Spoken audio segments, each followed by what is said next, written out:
Diba meron akong shop, Karaoke Snack Marie.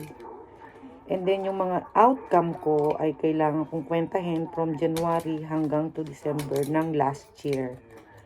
Outcome means yung mga nabili, binayaran mong rentals, binayaran mong ilaw, tubig, kung ano-ano, insurance, mga binili mong gamit, pagkain, inumin.